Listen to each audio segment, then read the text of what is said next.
Good morning.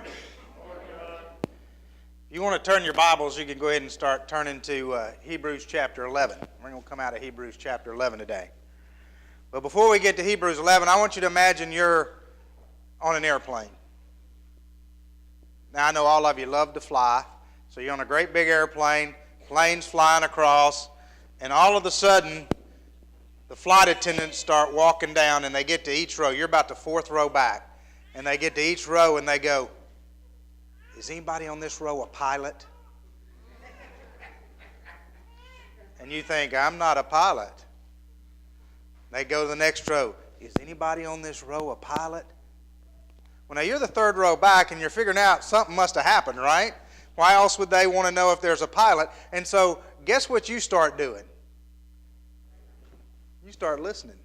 Because what are you hoping to hear? Yes. You're hoping they're going to get to one row and somebody's going to say, "Yes, I'm a pilot." Because you know you don't want to fly the plane. And you know if everybody else in the plane has the same ability you do, you're out of luck. So they get about halfway back and you hear somebody goes, "Yes, I'm a pilot." What feeling comes over you?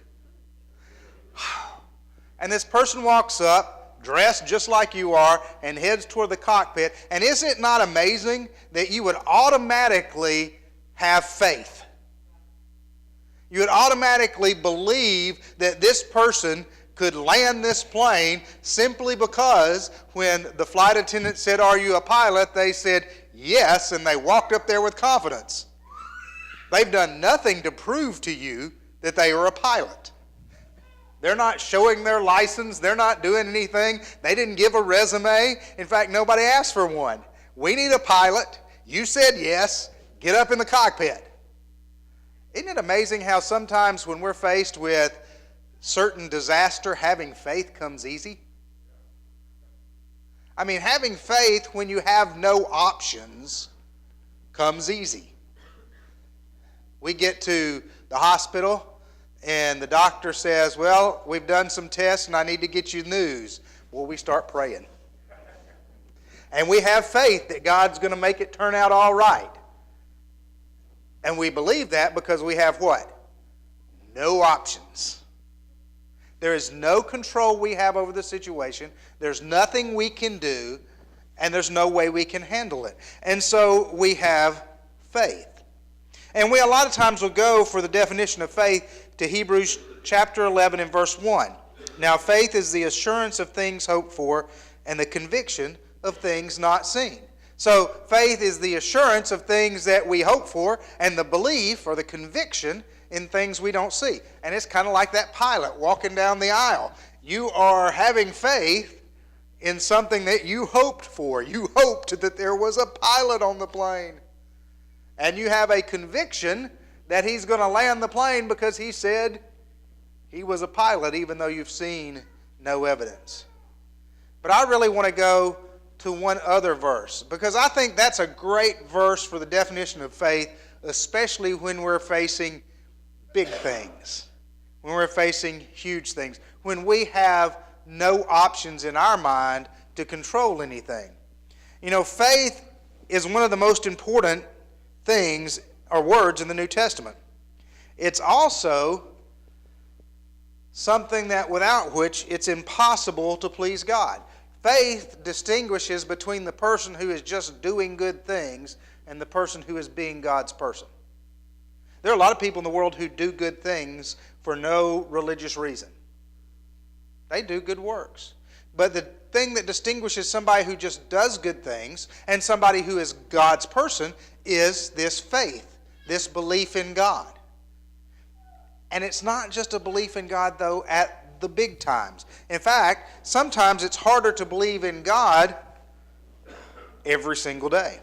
Let's go to Hebrews 11 and verse 6. Let's try this on as a definition of what faith is. Hebrews 11 and verse 6 says, "And without faith it is impossible to please God. For he who comes to God must believe that he is, and that he rewards those who earnestly seek him." It's impossible to please God without faith. And then he gives us a definition of what faith is.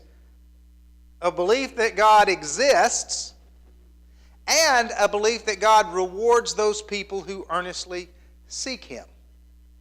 And it's amazing that in times of crisis and in times of trouble, we really do seek God earnestly. I mean, we'll pray, we'll do everything. He uses a lot of examples in chapter 11 of faith, but one that he uses that's big is he uses the example of Moses. And he uses several things, but there's three things in there that stick out.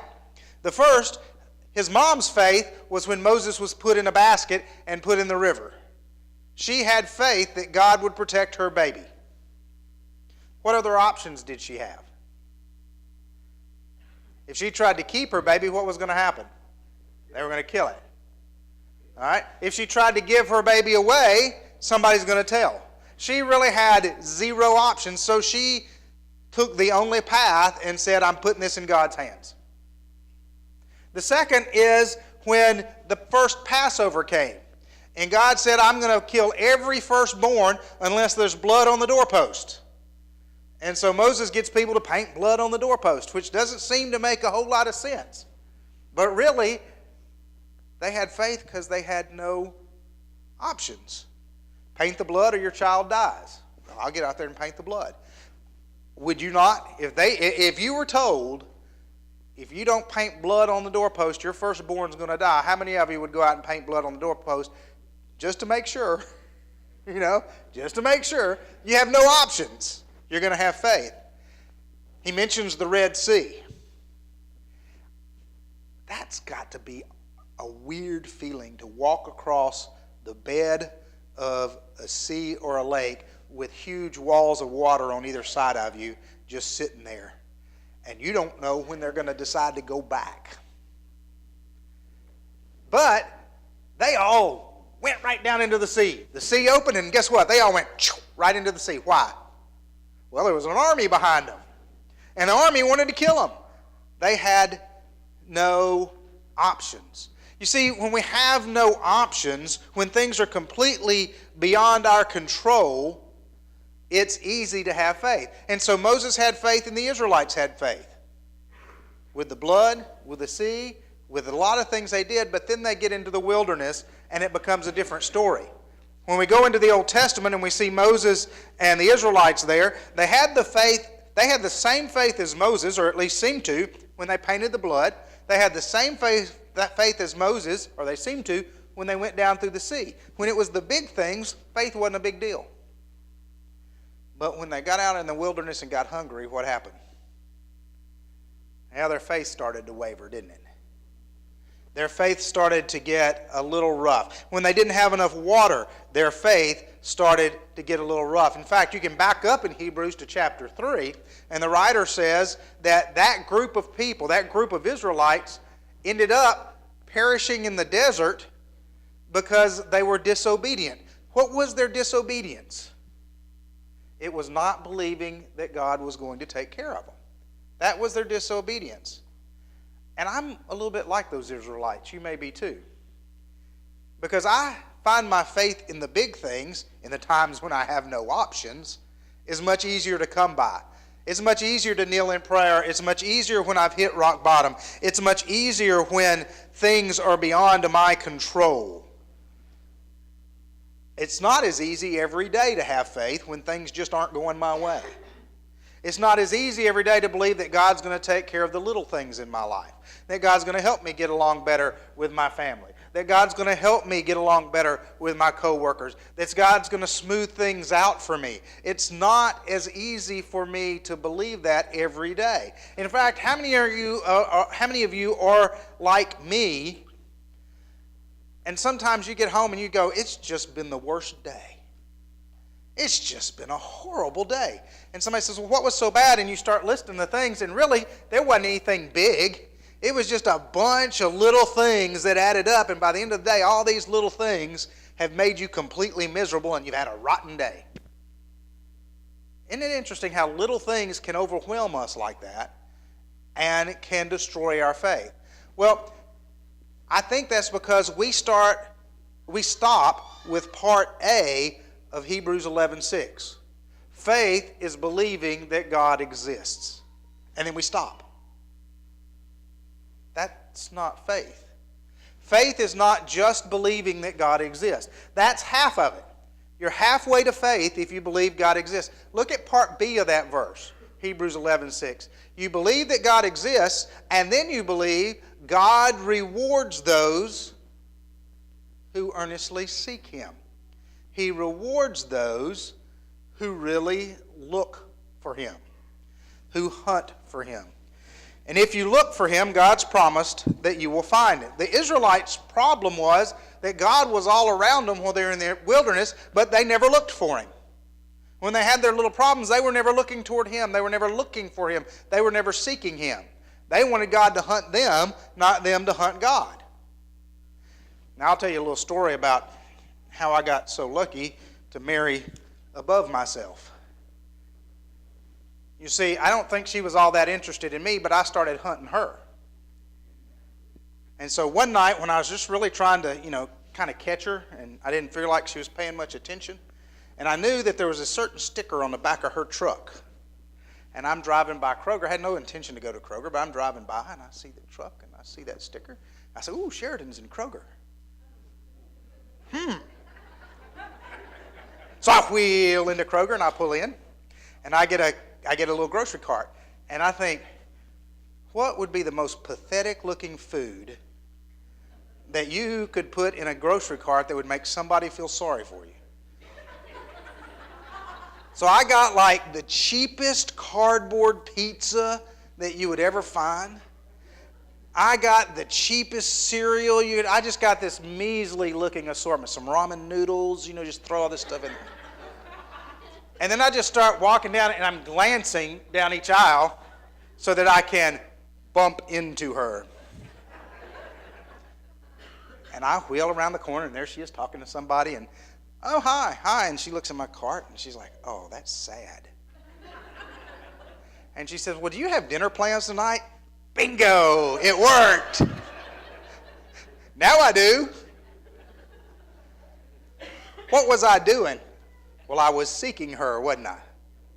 I wanted to be with her, so I sought her out. And I sought her out in a way that I hoped would make her, if she didn't want to be with me, at least feel sorry for me, Hey, guys, it really works. Make them feel sorry for you. It really works good. All right? Why don't we do God the same way? Oh, yeah, I'm going to church. It's Sunday morning. I got to go to church. Or why don't we say, hey, I'm hunting God. I think He'll be there today. Let me go see if I can find Him. You see, we do the first part. We believe God exists, and that's great. We believe He exists. But do we earnestly seek Him? Do we hunt Him? Do we say, I want to figure out where God is and I want to go there? Now, we know God is everywhere. But there are places that you and I can go and connect with God more rapidly than others.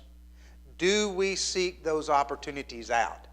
Because if we seek those opportunities out, then we will find God. And when we find God, we will get rewarded. That's what verse 6 says. He rewards those who earnestly seek Him.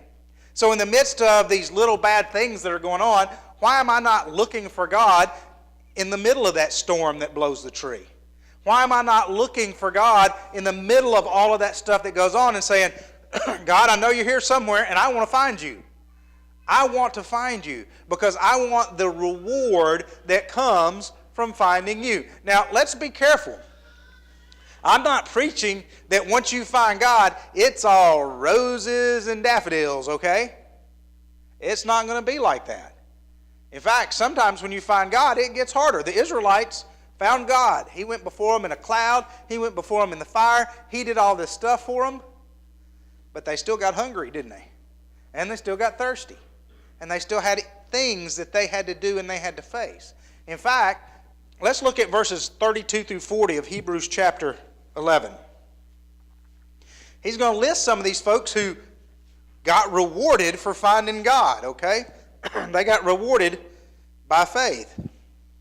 And what more shall I say? For time will fail if I tell of Gideon, Barak, Samson, Jephthah, of David and Samuel and the prophets, who by faith conquered kingdoms, performed acts of righteousness, obtained promises, shut the mouths of lions, quenched the power of the fire, escaped the edge of the sword, and from weakness were made strong, became mighty in war, put foreign armies to flight.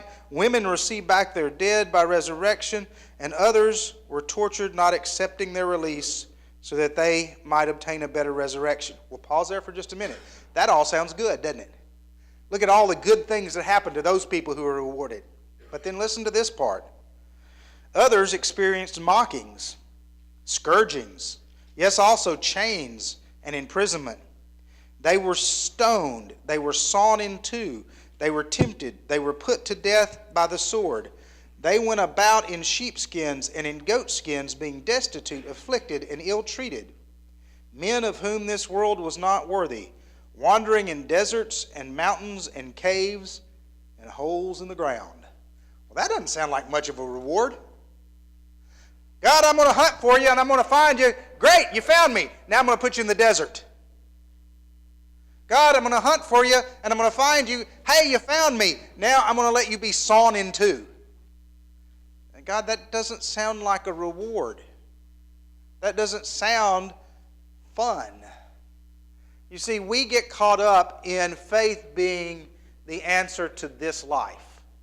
Faith is the answer to the problems of this life. Faith is not the answer to the problems of this life. Faith is the promise of the next life.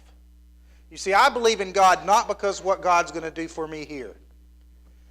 I believe in God because of what God's going to do for me there. Now, God will do things for me here, but primarily, while I am here, my job is to be of use to God. And if being of use to God means that I get to be fairly well off and help others with my money, that's great. But if being of use to God means that I get laughed at or even killed for my faith, then that's great too. Because God rewards those who seek Him, but the reward is not here and now. The reward is not relief from all of the problems that we think we have. The reward for here and now is realizing that the problems that we think we have now really aren't that big a deal compared to the world that's coming. It puts it all in perspective. It's interesting that in the very next chapter of Hebrews, the writer is going to talk about being disciplined. And he's going to talk about receiving discipline, and he uses what I call the most understated verse in the Bible. It says, no discipline is enjoyable while you're receiving it. Duh. But you receive discipline because it's going to provide a benefit in the future. Parents discipline to provide a benefit in the future. It is not pleasant. I never liked giving discipline. I never liked giving it. I didn't like receiving it either, but I didn't like giving it. But that discipline had a purpose, because the purpose was not for the then. The purpose was for the future. God rewards those who seek Him.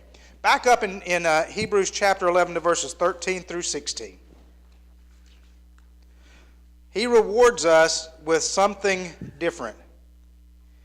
In verses 13 through 16 of Hebrews 11, he says, all these died in faith without having received the promises, but having seen them and welcomed them from a distance, and having confessed that they were strangers and exiles on the earth. For those who say such things make it clear they are seeking a country of their own. And indeed, if they had been thinking of that country from which they went out, they would have had an opportunity to return. But it is a heavenly one. Therefore, God is not ashamed to be called their God, and He has prepared a city for them. I think that's the best thing that could ever be said of you or I. God is not ashamed to be called our God. Wouldn't that be amazing? God is not ashamed to be called our God. What do we have to do for that? Well, we have to seek Him, and we have to realize that the things we're looking for now, that's not it. That He's prepared a better place for us. That He's prepared a place for us that is going to make all of this pale in comparison. So when we seek God, we will find Him, and He will reward us. some of those rewards will come in the here and now, in that we get the knowledge that what happens in this life, all of those little things that build up in this life, and even some of the big ones, really aren't as big a deal as we make them out to be.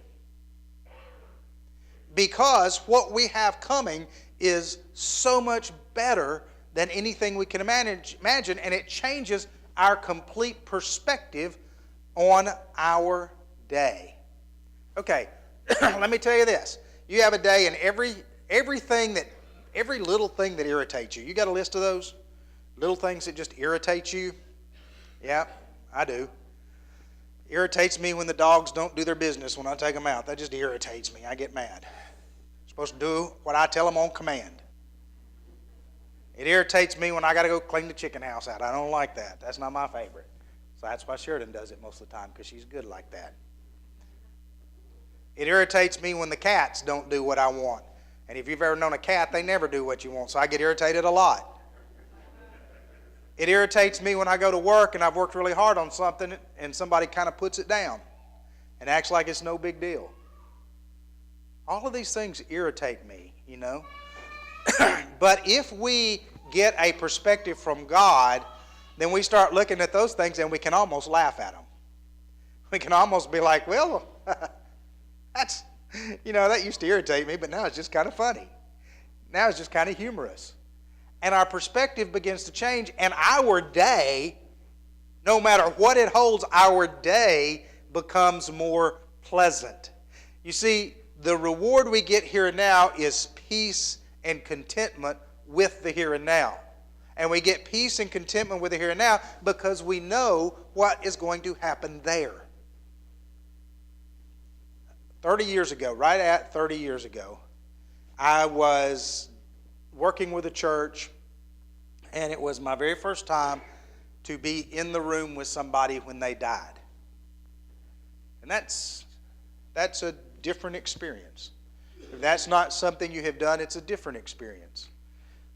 You're there, of course the family is sad, and the man his name was Mr. Seth Stiers, and Mr. Seth had been a Christian. He'd been a faithful Christian all his life. In fact, I haven't known many men that I would consider finer than Mr. Seth. I'm sure he had his struggles. I'm sure he had his doubts. I'm sure he went through his days. But his faith was so strong, and I just remember that things would happen, and I would get all upset. I mean, I'm in my 20s. I'm just out of college. They've hired me to work with this church, and I think I know everything because I've got the degree, you know, and all of this, and I'm just really ready to go. And he would just say, John, you're making way too big a deal out of that. It's not what you think. And we would talk about it, and he was always right. Well, he got cancer really quick. He was in his 70s. He was going quickly, and so I'm at his bed with his wife, and it's imminent, and we know it's imminent. And she's crying, and y'all don't know me, but I'm a crier. You know, I'm a weeper, so I'm starting to get, they always told me, the minister there is supposed to be the strong one. He is not supposed to cry or show emotion because you are the rock for everybody else. Well, I failed that class, okay, because I'm a crier too. And so I'm getting all weepy, and I'm starting to cry too. And he looked up at us, and he laughed, and he said, quit crying. He said, I can hear the angels singing. I was like, okay, he's hallucinating. You know, he's sitting here, and he's hallucinating. And he goes, it is the most incredible thing I have ever heard in my entire life. He had faith. He had faith when he's facing death, and you say, oh, he has no options. He has no options. He's facing death. Of course he's going to believe.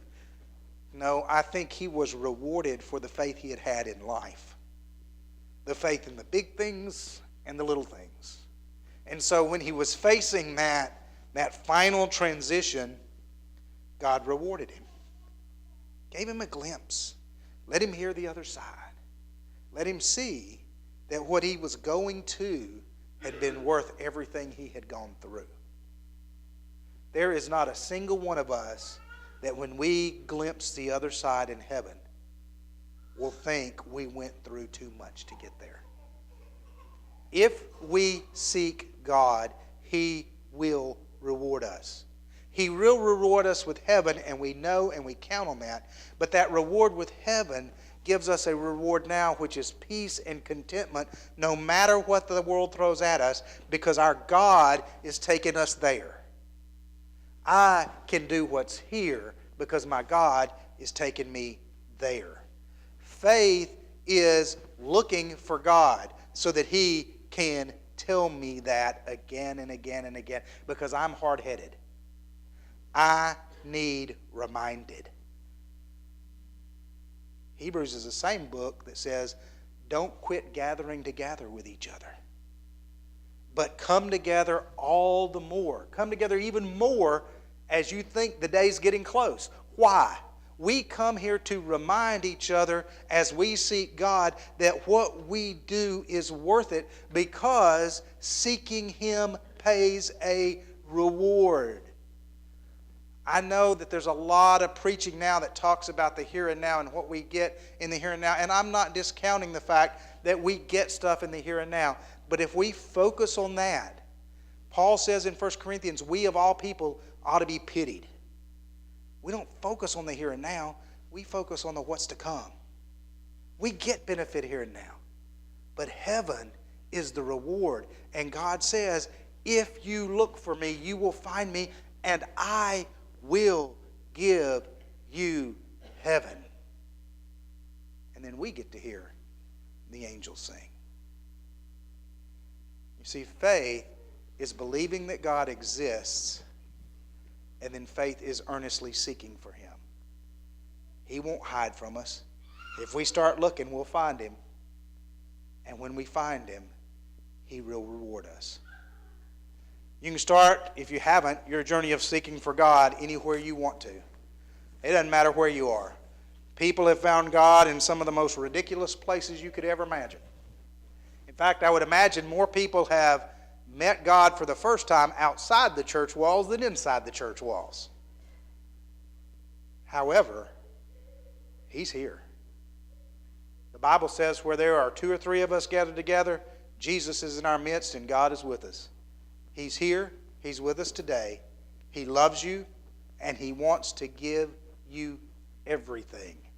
He wants to give you heaven and a kingdom and a home with Him if you'll just turn to Him and look for Him.